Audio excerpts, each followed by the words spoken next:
안녕하세요. 오늘은 좀 특별한 책 이야기를 나눠볼까 하는데요. 아, 네. 어떤 책인가요?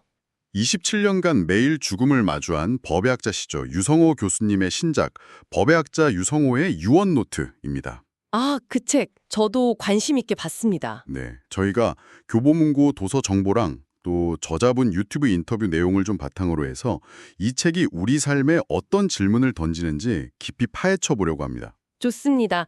유언이라는 주제가 사실 좀 무겁게 느껴질 수도 있는데, 맞아요.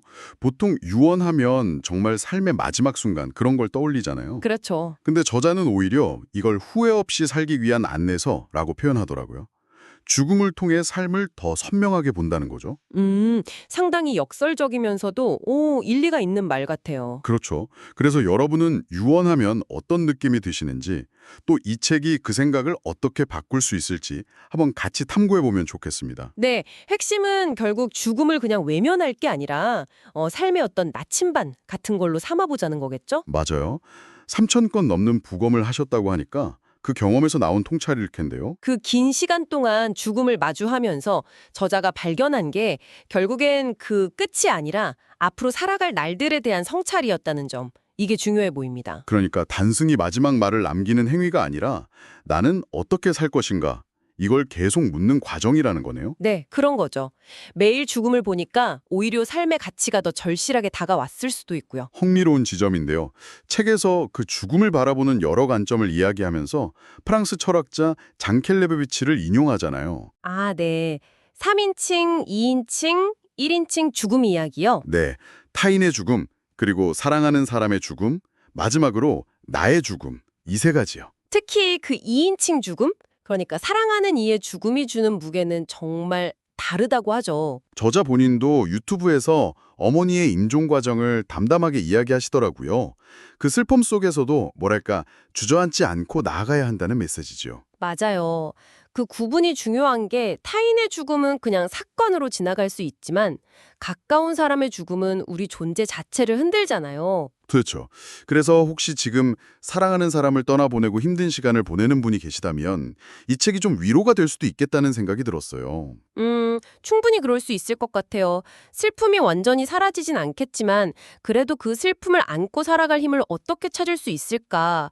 이 책이 어떤 실마리를 줄 수도 있겠죠. 여러분은 그런 기쁜 슬픔 앞에서 어떻게 길을 찾아가고 계신가요?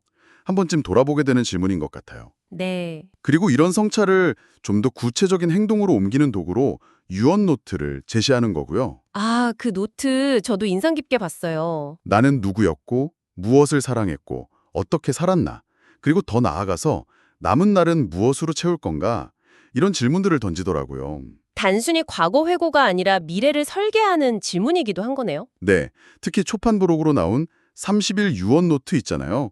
그게 매일 질문과 미션을 주면서 삶의 방향을 찾아가는 여정이라고 소개하더라고요. 맞아요.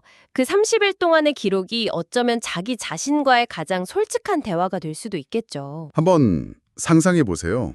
만약 매일 스스로에게 삶의 마지막과 현재를 연결짓는 질문을 던진다면 오늘 하루의 우선순위가 어떻게 바뀔까요?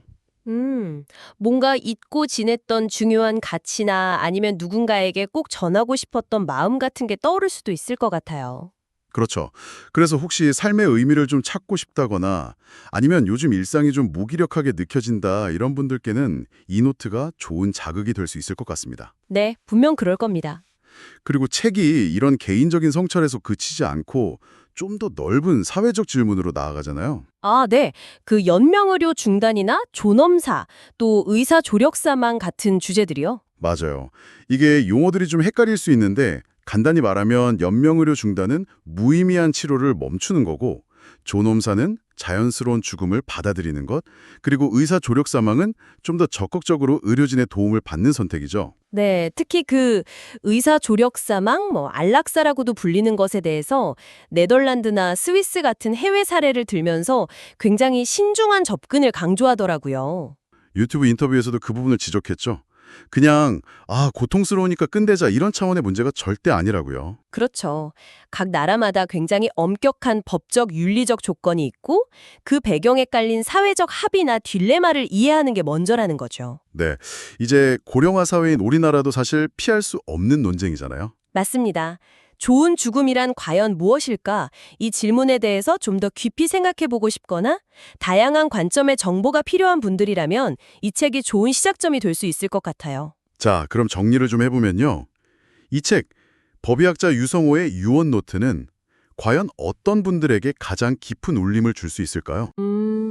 저자가 직접 언급하기도 했지만 일단 유한한 삶 속에서 무언가 빛나는 의미를 찾고 싶은 분들, 네. 그리고 또 아까도 이야기했지만 사랑하는 사람을 떠나보내고 힘든 시간을 보내고 계신 분들께도 큰 위로와 공감이 될 거고요. 마지막으로 삶의 마지막을 좀 더 현명하게 또 평온하게 준비하고 싶은 분들께도 좋은 안내서가 될 것 같습니다. 네, 맞아요. 혹시 지금 듣고 계신 여러분 중에 이거 내 이야기인데 하고 느끼신 분 계신가요? 어쩌면 이 책이 여러분의 고민에 대한 어떤 뜻밖의 실마리를 제공할지도 모르겠습니다. 그렇습니다. 이 책은 결국 죽음이라는 창을 통해서 역설적으로 삶을 더 깊고 또 따뜻하게 바라보게 만드는 힘이 있는 것 같아요. 단순한 지식 전달을 넘어서요. 네, 상실의 슬픔을 위로하고 또 우리 각자의 삶의 의미를 다시 한번 생각해보게 만들죠. 저자는 매년 유언을 새로 쓰면서 삶을 다잡는다고 하는데요.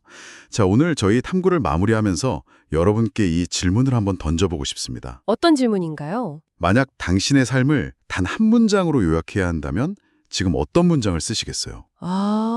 정말 어려운 질문인데요. 그렇죠. 어렵지만 이 질문을 잠시 마음에 품어보는 것만으로도 오늘 하루가 조금은 다르게 느껴지지 않을까요?